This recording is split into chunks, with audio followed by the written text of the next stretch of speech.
ओवैसी है वो काफी इंप्रेस हो गए थे और ओवैसी ने उन तमाम जो घटनाओं का जिक्र है अपने भाषण के दौरान किया और यहां तक उदाराम मेघवाल के बारे में कह दिया कि अब आने वाले समय के अंदर महलों के नहीं झोंपड़ी से निकलने वाला उदाराम मेघवाल विधायक बनेगा। और उसके बाद में जबरदस्त तरीके से हजारों की तादाद में लोगों ने जमकर तालियां बजाई थी।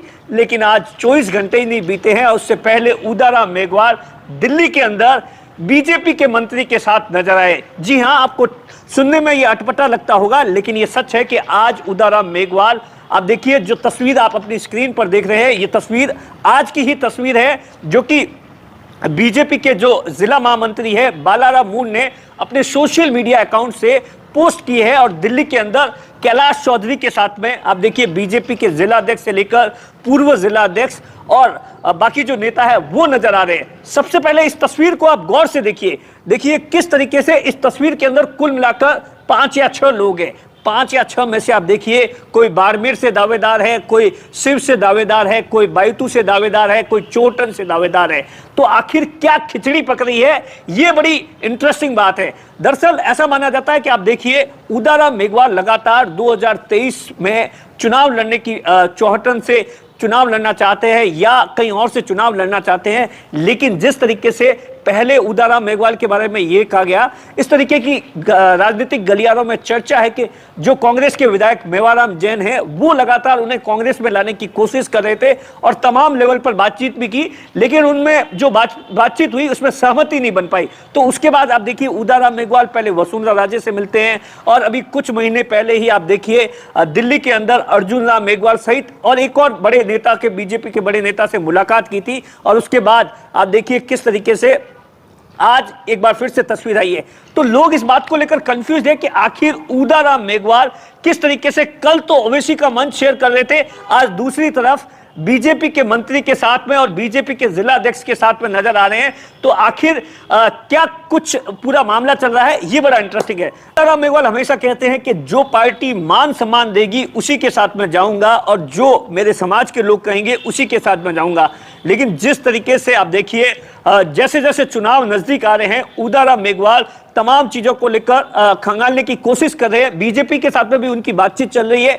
अब बीजेपी की बातचीत क्या कुछ चल रही है इस बात को लेकर अभी तक कोई खुलासा नहीं हुआ, लेकिन ऐसा माना जा रहा है कि बीजेपी कहीं ना कहीं ये चाह रही है कि उदाराम मेघवाल बीजेपी ज्वाइन कर दे।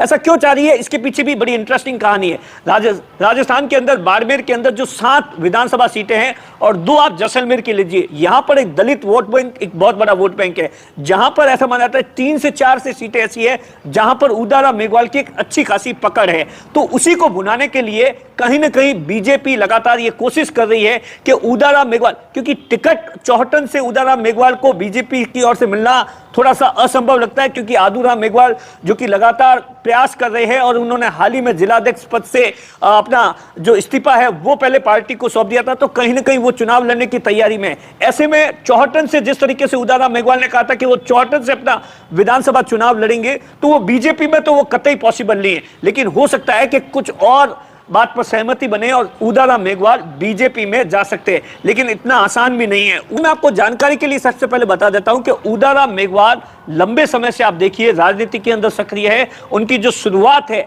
वो बीजेपी के साथ में हुई, उसके बाद में कांग्रेस में प्रधान बने और उसके बाद में राष्ट्रीय लोकतांत्रिक पार्टी में आप देखिए जिला अध्यक्ष के पद पर थे।